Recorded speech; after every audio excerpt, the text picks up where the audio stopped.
نحمده ونصلي ونسلم على رسوله الكريم أما بعد فأعوذ بالله من الشيطان الرجيم بسم الله الرحمن الرحيم لقد من الله على المؤمنين إذ بعث فيهم رسولا من أنفسهم يتلو عليهم آياته ويزكيهم ويعلمهم الكتاب والحكمة وإن كانوا من قبل لفي ضلال مبين وقال النبي صلى الله عليه وسلم إن الله لم يبعثني معنتا ولا متعنتا ولكن بعثني معلما ميسرا أو كما قال عليه الصلاة والسلام۔ حضرت جابر رضی اللہ تعالیٰ عنہ سے روایت ہے کہ نبی صلی اللہ علیہ وسلم نے فرمایا کہ اللہ تعالیٰ نے مجھے مشکلات میں ڈالنے والا اور سختی کرنے والا بنا کر نہیں بھیجا، بلکہ اللہ نے مجھے معلم اور آسانی کرنے والا بنا کر بھیجا ہے۔ اللہ رب العزت نے سورہ آل عمران کی آیت نمبر 164 میں فرمایا لقد من اللہ علی المؤمنین اذ بعث فیہم رسولا من انفسہم یتلو علیہم آیاتہ ویزکیہم ویعلمہم الکتاب والحکمہ وَإِن كَانُوا مِن قَبْلُ لَفِي ضَلَالٍ مُبِينٍ۔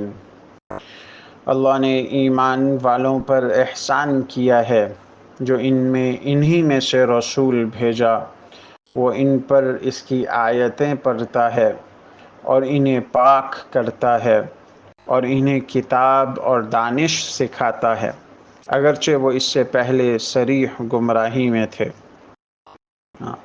اللہ رب العزت نے وہ 4 مقاصد خود سورہ آل عمران کی آیت نمبر 164 میں بتائے ہیں کہ رسول اللہ صلی اللہ علیہ وسلم کو بھیجا کیوں۔ آمد مصطفیٰ صلی اللہ علیہ وسلم کے مقاصد وہ کیا تھے؟ وہ چاروں مقاصد خود اللہ جل شانہ نے اس آیت مبارکہ میں بیان فرمائے۔ آمد مصطفیٰ صلی اللہ علیہ وسلم مصطفیٰ صلی اللہ علیہ وسلم کا پہلا مقصد یتلو علیہم آیاتہ، تاکہ وہ اللہ کی آیات کی تلاوت فرمائیں، اللہ کے کلام کی تلاوت۔ آمد مصطفیٰ صلی اللہ علیہ وسلم کے 4 مقاصد میں سے ایک مقصد اللہ رب العزت نے یہاں پہلا مقصد بیان فرمایا کہ نبی صلی اللہ علیہ وسلم نے پھر اس کی وضاحت بھی فرمائی کہ ایک ہے قرآن حکیم کو سمجھنا اور اس کے مطابق عمل کرنا، یہ بات بعد میں آ رہی ہے۔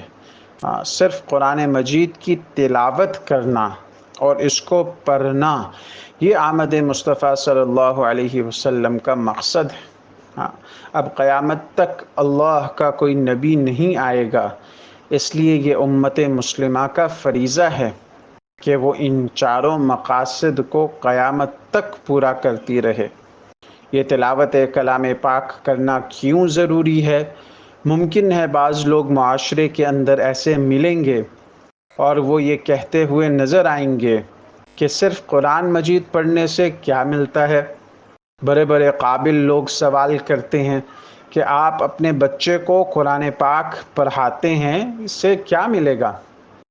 آپ زیادہ جو ہے وہ سوال و جواب نہ کریں، زیادہ فتوے نہ لگائیں، بس مختصر سا عرض کر دیں کہ جناب آپ روزانہ قرآن پاک، قرآن مجید، قرآن حکیم کی تھوڑی سی تلاوت کر لیا کرے، اس لیے کہ نبی صلی اللہ علیہ وسلم نے ارشاد فرمایا کہ یہ جو انسان کا دل ہے اس کو بھی کبھی کبھی زنگ لگ جاتا ہے، جیسا کہ لوہے کو پانی سے زنگ لگ جاتا ہے۔ صحابہ رضی اللہ تعالیٰ عنہم اجمعین نے عرض کیا یا رسول اللہ صلی اللہ علیہ وسلم، ہم اس زنگ کو کیسے صاف کریں؟ تو نبی صلی اللہ علیہ وسلم نے فرمایا قرآن مجید کی تلاوت اور موت کو زیادہ یاد کر کے اس زنگ کو دور کیا جا سکتا ہے۔ بندہ جب قرآن مجید کی تلاوت کرے گا تو اس کے دل کا زنگ صاف ہوگا۔ جو لوگ سوال کرتے ہیں کہ نیک عمل کرنے سے کیا ملتا ہے، نماز پڑھنے سے کیا ملتا ہے، روزہ رکھنے سے کیا ملتا ہے، یہ دل کا وہ زنگ ہوتا ہے جو منہ سے الفاظ کی صورت میں نکلتا ہے۔ ہاں، اور نبی صلی اللہ علیہ وسلم نے فرمایا کہ جب دل کا زنگ صاف ہو جائے گا تو دل چمک اٹھے گا، پھر اس کے منہ سے یہ نہیں نکلے گا کہ نماز پڑھنے سے کیا ملتا ہے، قرآن مجید پڑھنے سے کیا ملتا ہے۔ اصل میں مصروفیات بہت ہو گئیں جن کی وجہ سے تلاوت کا وقت ہی نہیں ملتا۔ نبی صلی اللہ علیہ وسلم نے قرآن حکیم کی تلاوت کرنے کا ثواب بھی بتایا کہ انسان جب اس کا ایک لفظ پڑھتا ہے تو اس کو 10 نیکیاں ملتی ہیں۔ اب لوگ سوال کرتے ہیں کہ ترجمہ پڑھے بغیر بھی ثواب ملتا ہے؟ تو اس کا جواب ہے پھر بھی ثواب ملتا ہے۔ ہاں، اس لیے کہ نبی صلی اللہ علیہ وسلم نے ہمیں یہ سمجھایا کہ انسان ایک حرف پڑھے اس کو 10 نیکیاں ملتی ہیں۔ اس کی مثال نبی صلی اللہ علیہ وسلم نے یہ دی کہ اگر کوئی الف لام میم پڑھتا ہے تو ایسی صورت میں اس کو 30 نیکیاں ملتی ہیں، کیونکہ الف لام میم تینوں الگ الگ حروف ہیں، اس لیے 30 نیکیاں ملیں گی۔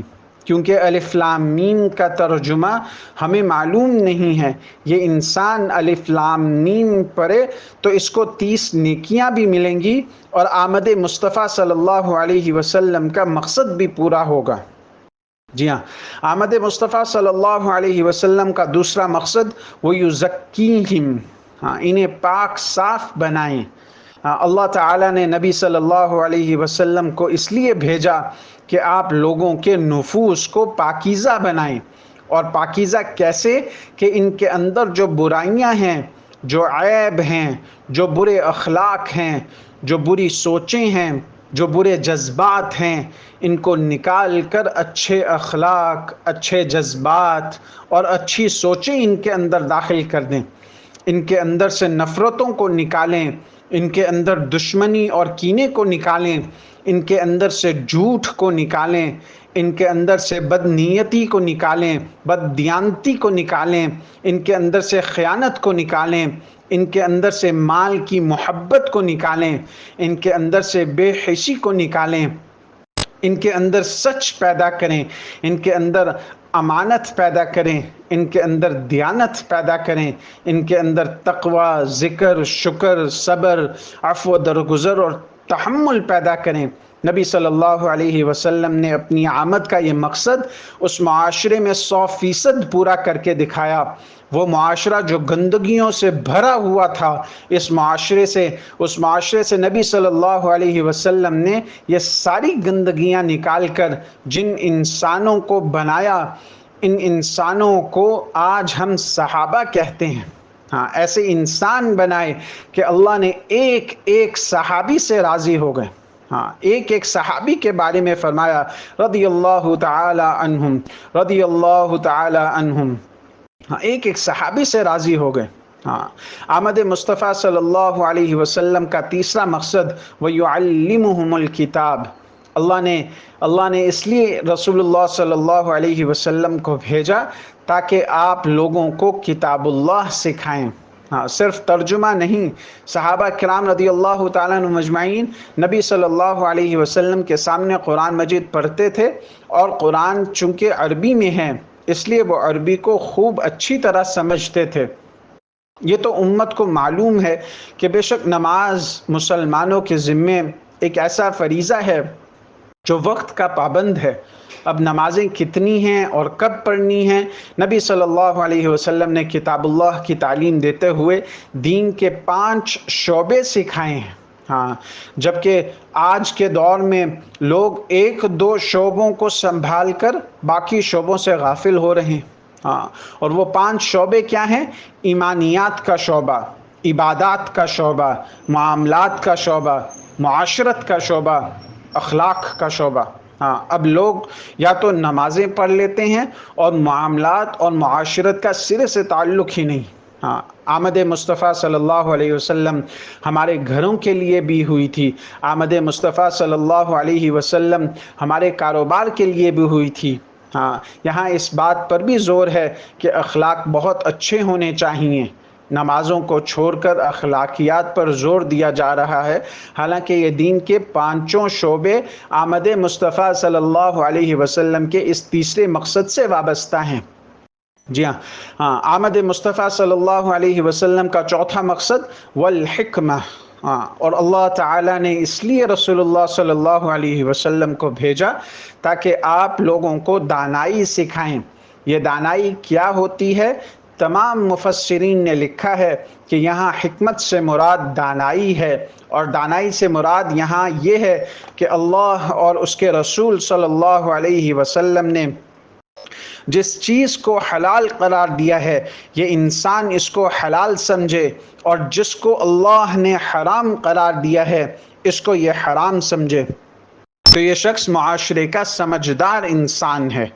اور جو ایسا نہیں کرتا وہ اللہ کے نزدیک حکمت والا انسان نہیں ہے۔ سمجھدار انسان وہ ہے جو حلال کو حلال سمجھے اور حرام کو حرام سمجھے، اور اگر وہ معاشرے میں زندگی گزارتے ہوئے حلال اور حرام کی تمیز نہیں کر رہا تو وہ اپنے آپ کو سمجھدار انسان نہ سمجھے۔ ہاں، ایسا شخص حکمت سے خالی ہے۔ ہاں، اللہ تعالیٰ نے ہمیں زندگی میں بے شمار نعمتیں عطا فرمائی ہیں، ان میں سے ایک عظیم نعمت آمد مصطفیٰ صلی اللہ علیہ وسلم کی نعمت ہے۔ ہاں، اللہ رب العزت ہم میں سے ہر ایک کو یہ چاروں مقاصد پورے کرنے کی توفیق عطا فرما دے۔ آمین ثم آمین، وآخر دعوانا ان الحمد للہ رب العالمین۔